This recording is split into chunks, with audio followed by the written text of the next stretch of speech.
দেখুন, গতকাল আমাদের মন্ত্রী অখিল গিরি মহিলা ফরেস্ট অফিসারের সাথে যে আচরণ করেছেন, ইতিমধ্যে দলের তরফ থেকে আমরা বারংবার জানিয়েছি যে আমরা এই আচরণকে কোনোভাবে সমর্থন করি না।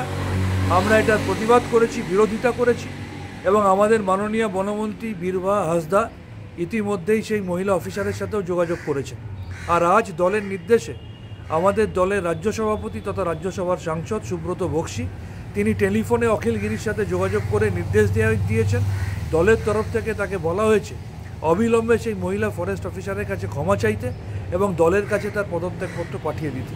লক্ষণীয় বিষয়, এই ধরনের রাজধর্ম পালন একমাত্র তৃণমূল কংগ্রেসই দলগতভাবে করতে পারে। নারী বিদ্বেষী ভারতীয় জনতা পার্টি কোনোদিন এই রাজধর্ম পালন করার ক্ষমতা দেখাতে পারবে না, বা অতীতে এই বাংলায় যারা একাধিক নারী বিদ্বেষী আচরণ করেছে সেই সিপিএমও কোনোদিন এই রাজধর্ম পালন করতে পারে। দল যখন নিয়েছে নিশ্চিতভাবে তার উপরে তো কথা বলার, এবং আমাদের সর্বোচ্চ নেত্রী মুখ্যমন্ত্রী এবং তিনি অল ইন্ডিয়া তৃণমূল কংগ্রেসের চেয়ারপারসন, তিনি নির্দেশ দিয়েছেন, তার বাইরে আর কিছু হয়।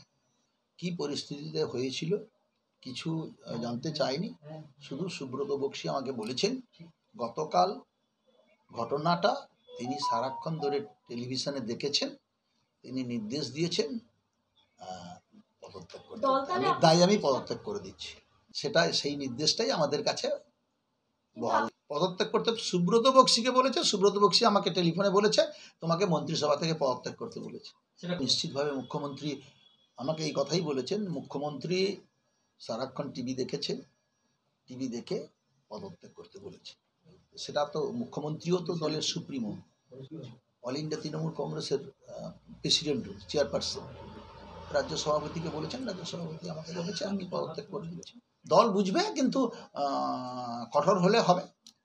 প্রথম দিনে মানুষের পাশে আমি সবসময় আছি, এবং ওই অসহায় মানুষরা যাতে কোনোভাবে যারা বঞ্চিত না হয় সেসব ব্যাপারে আমি তাদের পাশে সবসময় আছি।